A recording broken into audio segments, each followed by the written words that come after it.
এটুকু দেখো, বসতে দেখো, একে দেখো।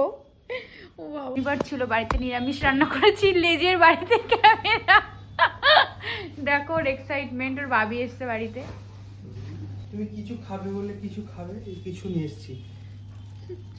আমার না সন্ধ্যাবেলা করে খাবো কিছু, মানে আমার একটু ফুচকা খেতে খুব ক্রেভিংস হচ্ছিল। আর দেখো এটা কি ভেজ নিয়ে মিষ্টি, এসছো, ভেজ। কি নিয়ে এসছো, খোলো ভেজ দেখি। পিৎজা ময়নাকের ক্যাফে থেকে। কি? আর কফি কথা। কফি থেকে, হ্যাঁ। এই অর্পিতা ছিল, অর্পিতা জিজ্ঞেস করলো মিতাদি কেমন আছো। আমার না আসলে শীতকালে কোথাও বেরোতে একদম ভালো লাগে না। এই যে ও আচ্ছা, দেখো পিৎজা। খুব সুন্দর করে গুছিয়ে দিয়েছে। হ্যাঁ আমি তো বললাম ফুচকা খাবো। তোজোর নাকে গরম লেগেছে, তোজো আর ওইদিকে যাবেই না। আরে ও খুব ওই পিৎজার বক্স ছিল না বলে এরকম ভাবে প্যাক করে পারেনি, কিন্তু ওইটার থেকে এটাতেই বেশি গরম হয়েছে, তাই না? ফয়েলে জড়ানো। দেখো এমনি আমাকে ডাক্তার প্রত্যেক মানে যখনই ডাক্তার দেখা যায় বলে ওয়েট কমা, ওয়েট কমা, ওয়েট কমা। নাও নাও নাও নাও নাও নাও নাও, তো নাও, গরম না আর এখানে থাকবে, নাও নাও নাও একটু খাও।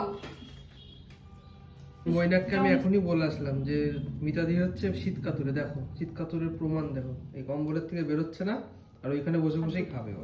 আমার একদম শীতে কোথাও বেরোতে ভালো লাগে না। ভালো খেতাম। ও ধারে কাছে আসবে না, গরম যে।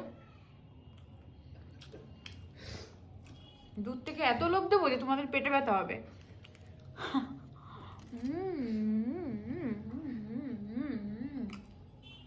টেস্টি। তুমি একটু খাবে? জানো কাজ ছিল, আমি দু চোখে দুদিক দিয়ে জল আমি এবার মুছিয়ে নিই, এত খারাপ লাগছে। তোমাকে বাইরে আটকে রেখে গেছো। আমি আসলে একটা ভিডিও এডিট করছিলাম, সেই ভিডিওটাও আমার এডিট হয়নি, ওর অভিশাপ লেগেছে, আমাকে আটকে খুব ডিস্টার্ব করে না। আর তুমি না থাকলে বেশি এক নজরে এরকম। তুমি যতই লোভ দাও, তুমি একটা কিউর বাচ্চা। ওই দেখো টপ করে লাল পড়লো। চিঠি আমার বিছনা থেকে নাম।